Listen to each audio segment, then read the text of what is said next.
Ladies and gentlemen, boys and girls, children of all ages, welcome to the channel. It's your boy, World of Wrestling, here today to discuss about WWE Raw March 4th, 2024 review.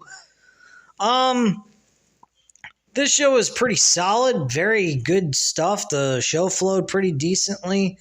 I didn't really have a whole lot of complaints about the show. Outside of the fact that it's 3 hours. That's about the only reason why I dislike Raw, is because it's 3 hours long. That's about the only complaint I really have about the show, is it's just too damn long. We kickstarted the show, though, with Cody Rhodes coming out, talking about what occurred last week and what The Rock's proposition was as a change from the one-on-one match to a tag team match. So this is pretty much what Cody said. Rhodes says he would love if they could speak about how at WrestleMania in the main event, with the lights on brightest, in the biggest game of the year, he will stand across from the greatest champion in company history, the Tribal Chief, Roman Reigns. However, he's really unable to talk about that because of a distraction. Distraction stings quite a bit. Rhodes is talking about The Rock, and the crowd loudly boos and chants, "Rocky sucks." He states that last week, The Rock took to Instagram. The Rock posted a 16-minute video, deleted it, and then posted a 21-minute director's cut. Then he spoke on SmackDown, and he called the fans meth heads and talked about Rhodes' dog, something you don't do. And the biggest headline of all, which he made sure wasn't the headline, is that The Rock did not accept Rhodes' challenge for one-on-one match. The Rock ever so eloquently spun that and changed the conversation. The Rock presented a whole new challenge, just like the politician he is. No wonder everyone wants him to run for office. Rock said the people don't want Cody Rhodes versus Roman Reigns. The Rock said people don't want Cody versus Roman Reigns. People want Rock versus Roman Reigns. Then the most peculiar thing happened. The people started chanting something else. A "We want Cody" chant loudly starts. WWE officials heard it. Rhodes heard it, and The Rock heard it. The Rock definitely heard it because he called them crybabies. Now The Rock has presented an entirely different challenge, one that doesn't just involve him, it involves his friend. Rhodes introduced the World Heavyweight Champion Seth Rollins, and I believe Seth Rollins makes his way to the ring, with a loud ovation, and Rollins is in a neon yellow jumpsuit, and Pat McAfee compares him to a highlighter.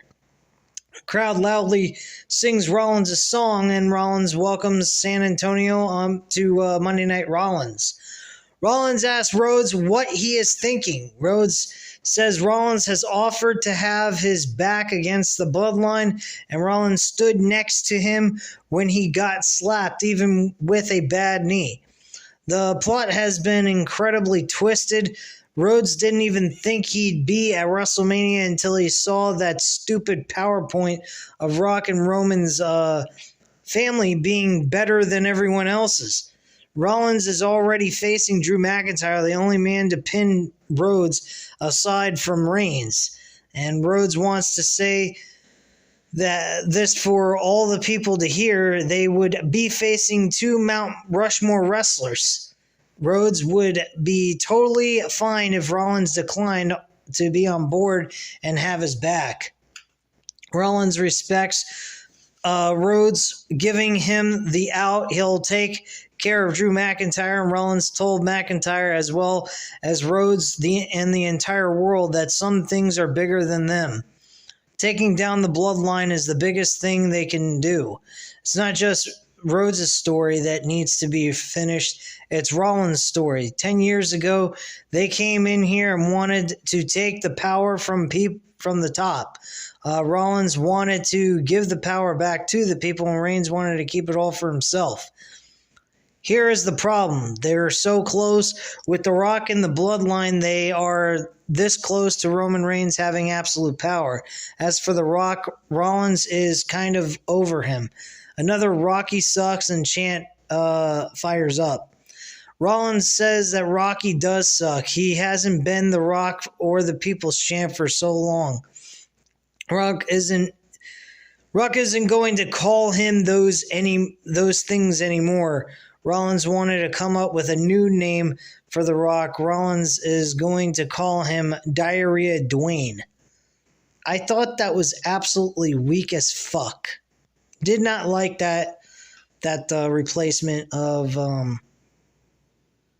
Rocky being the People's Champ. I think that really was a terrible thing, and yet the crowd still says that crowd still was chanting for Diarrhea Dwayne or some shit.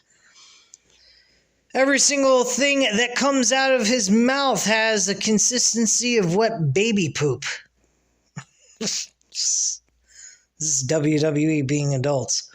The Rock gets on Instagram now. A diarrhea chant picks up, and Rollins says it sounds like San Antonio agrees with him. The Rock on Instagram for 21 minutes insults Rhodes' dog and saying he can make the World Heavyweight Championship go away. Rollins dares him to try. The Rock said he made professional wrestling cool again. Diarrhea Dwayne hasn't been cool in 20 years. Rollins, I don't know what the fuck you're smoking, man, but you really need to get off the crack pipe. He's still cool. People still like him. And he shows up, they get a loud crowd reaction. When you show up, you get a normal crowd reaction. So go fuck yourself. Even though I take Cody for wanting to finish his story. What is cool is this morning he received 100% medical clearance. Rollins is back and ready to go this Friday. He will be at SmackDown to confront the Bloodline with Cody Rhodes, and the crowd loudly cheers. Rollins wants to know from Rhodes if he has Rollins back. A yes chant picks up, and Rhodes says that answering his question means giving a message to The Rock. Rhodes says, "It has been a long time since The Rock wasn't handed something. He's forgotten. The People's Champ is not a title out of entitlement." Rhodes will be on SmackDown with Rollins and the whole Bloodline in front of the great state of Texas. Rhodes says he will give The Rock a clear and obvious answer to what will happen at WrestleMania. And obviously, the match will be accepted and that will be finalized. So, whatever. Backstage, we had Dominic Mysterio shown warming up. Elsewhere backstage, the Intercontinental Champion, the Ring General, Gunther, is also shown. And then we start a match with Dominic Mysterio and the Intercontinental Champion, Gunther. Boy, oh boy, did Gunther really beat the fucking shit out of Dominic Mysterio in this match. And ends up winning the match, no less. Awesome matchup, very enjoyable. Dominic Mysterio did pretty good in this match. Probably the best match he's had on this on the main roster. So I got to give him some kudos going up against a guy like Gunther, who was not lightning. He wasn't light in the ring. He was definitely being pretty rough in there. So I got to give Dominic Mysterio his credit and give him props.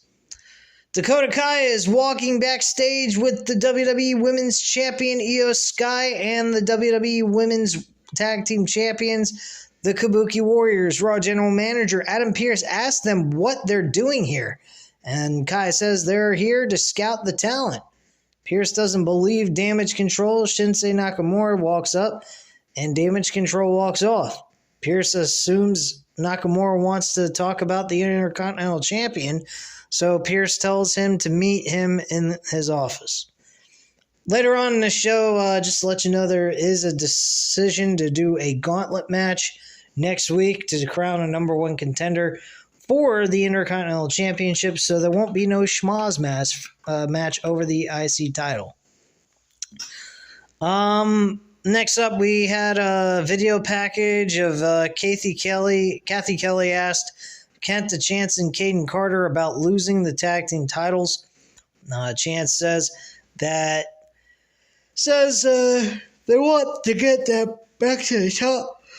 Carter says it is WrestleMania season. You either step up or step back. And that's pretty much what was said. Have Shayna Baszler and Zoe Stark going against Caden Carter and Kenta Chance. Shayna Baszler and Zoe Stark end up winning this match. So much for the Caden Carter and Chance actually winning this match and getting back in the ranks of the tag team titles. Anyway, so Dakota Kai gets in the ring and asks Baszler and Starks why they're looking at them like that. Kai wants to congratulate them on a good match after the Kabuki Warriors retain their titles tomorrow on NXT. They'll come back to Raw next week at Houston, the far superior city, and give them a title match. They'll make Baszler and Stark cry like they did to Bayley, and Baszler says it's about time. They'll see them next week. Baszler and Starks walks off. Okay, so backstage segment, the man Becky Lynch is warming up, and she will be facing Nia Jax next. Judgment Day are checking on Dirty Dominic Mysterio. Women's World Champion Rhea Ripley asked what he thought was going to happen. Damian Priest tells him to rest up. Priest says he'll take care of Imperium along with Finn Balor. As for JD McDonough, he'll take care of Gunther next week. Yeah, sure you will. Andrade walks in and checks on Mysterio before saying, "See you soon." They say they have to watch him. So then we get Becky Lynch and Nia Jax. This match, unfortunately, did end up in a disqualification because of Liv Morgan interfering in this match. Becky Lynch last week kind of got in the middle of their match with Nia Jax and Liv Morgan, so Liv Morgan returned the favor and basically was just fed up of her getting in the middle of her matches against Nia Jax.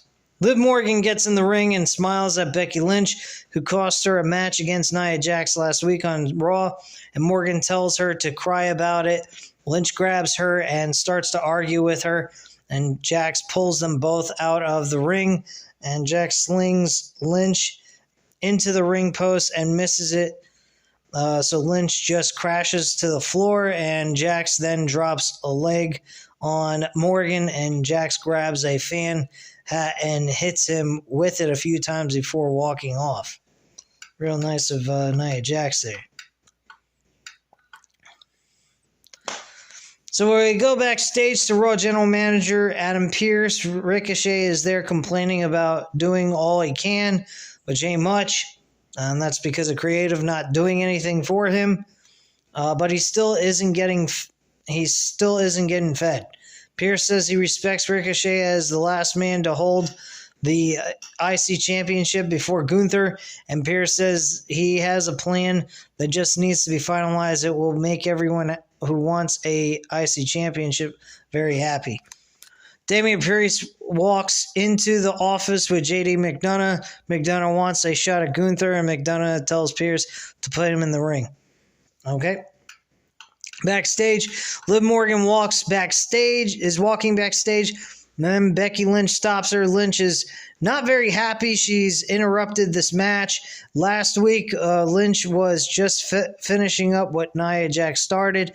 That was to get back at Jax, not Morgan. Morgan says this is typical Becky Lynch. Lynch says they can fight about it next week. Morgan agrees and walks off, and Women's World Champion Rhea Ripley walks up to Lynch at her WrestleMania opponent and laughs at her before walking off.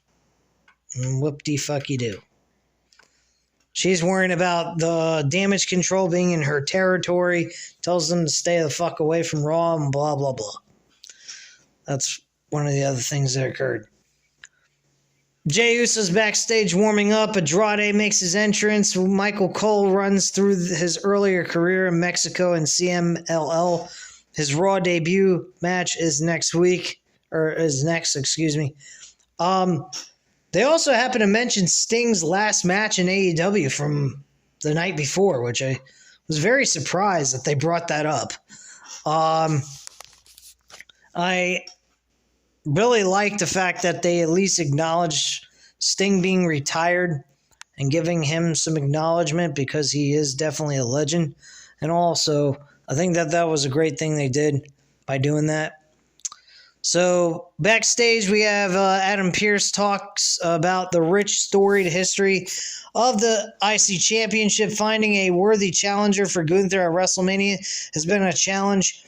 Pearce has zeroed in on 6 men who deserve an opportunity: Sami Zayn, Ricochet, Shinsuke Nakamura, Big Bronson Reed, JD McDonough, and Chad Gable has been chosen. These 6 men will compete next week to find out who will face Gunther at WrestleMania. It will be a gauntlet match. The winner will face Gunther for the Intercontinental Championship at WrestleMania. Judgment Day is shown watching this match backstage with Andrade and Apollo Crews. Andrade, of course, picks up the victory without any major issues and hits his La Sombra, which is the Hammerlock DDT, and picks up the W. Jackie Redmond's backstage with Sami Zayn. She mentions that he has the opportunity to become the number 1 contender for the IC Championship in next week's star-studded gauntlet match. And Zayn says, "We've all seen his highs and lows. Confidence has been shaken." But he talked about his belief that a path to WrestleMania would reveal itself. And Zayn talked about doing something historic. This gauntlet match allows him the opportunity. This could be historic. This is Zayn's path for WrestleMania, and Zayn has had a lot of matches. This is one of the most important for his career. In a way, I kind of agree with that statement, simply because of what Gunther has been doing as IC champion. He's been very hard to overcome. Nobody's been able to beat him. So for Sami Zayn to go out and go to WrestleMania and beat Gunther for the IC title would be a huge victory. The title is really not the important part. It's the fact that the title is attached to Gunther. He's been undefeated. No one's been able to beat him. He's the longest reigning IC champion of all time in WWE's history. So him beating Gunther for that championship is a huge accomplishment to put under his belt creatively. This can lead to him eventually becoming the world champion at some point, which would be very beneficial for him, because I think it's about damn time he becomes world champion. He's earned it with that Roman Reigns match last year. His match at WrestleMania last year was another good thing. Everything he's done since the Bloodline, he has definitely reached main event status in my book. And I think him beating Gunther is that next step in the right direction of finally becoming world champion at some point, which I think should be the guy to beat Drew McIntyre for the championship. That's just my viewpoint.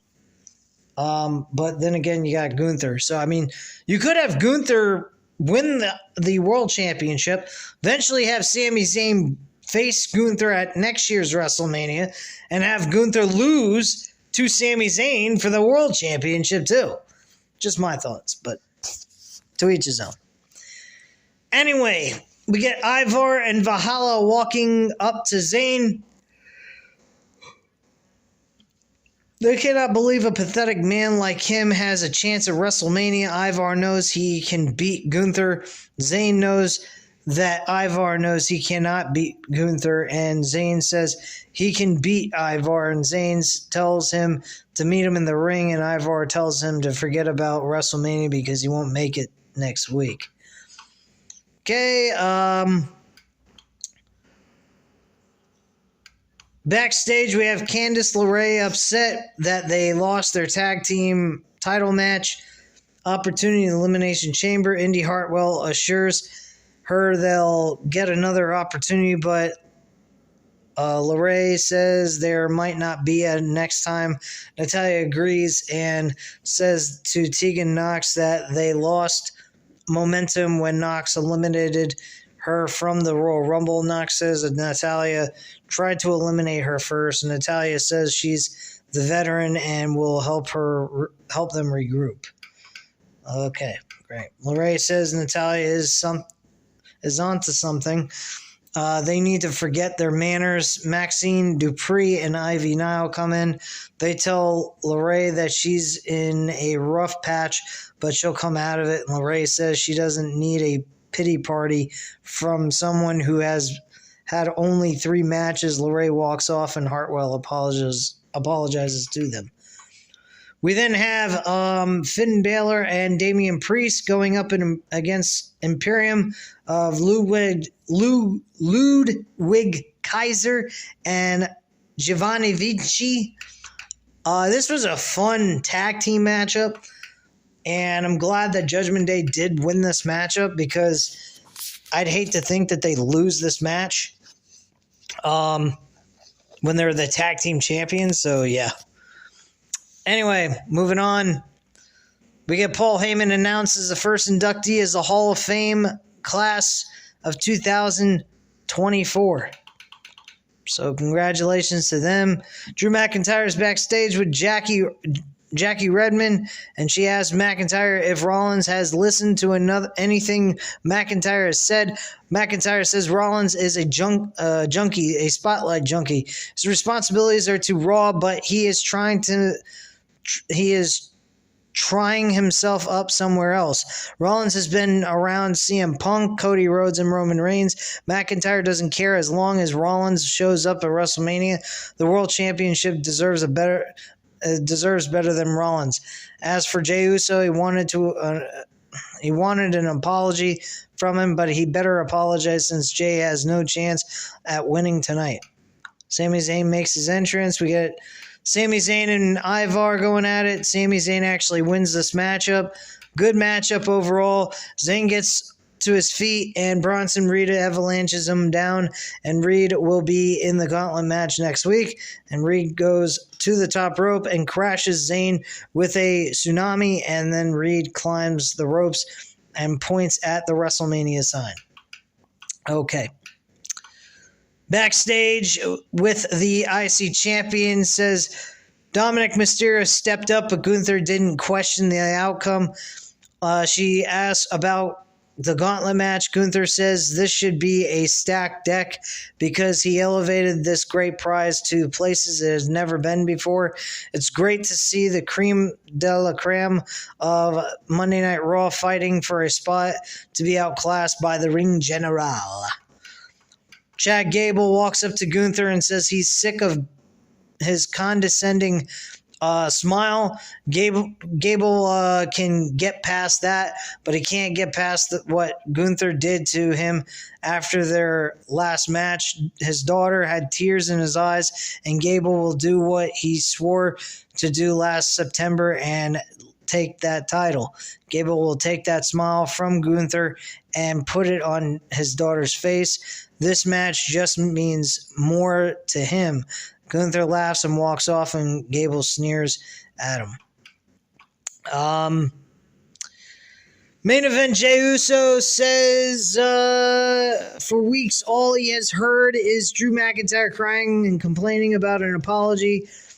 Jey says he's sorry for what he's about to do to McIntyre tonight. Jey don't play. Jey puts Yeet sunglasses on, and we get to work. So, main event, Jey Uso versus Drew McIntyre go at it in the main event. Drew McIntyre actually wins this match. Solo Sikoa interferes in this matchup. So does Jimmy, costing him the match. Drew McIntyre nails the Claymore kick for the W.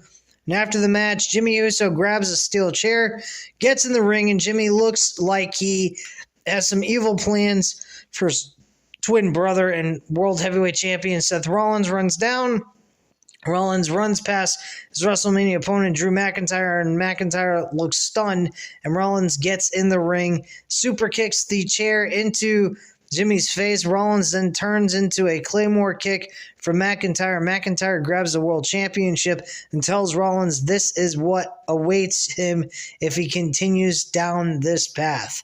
And that's how the show goes off the air. My attitude is the main event was very enjoyable. The rest of the show is pretty solid. Good wrestling overall. And storyline build is pretty fair. This was a very solid show and very watchable. Hands down. I enjoyed this for what it was. I think they did an excellent job going ahead and getting this through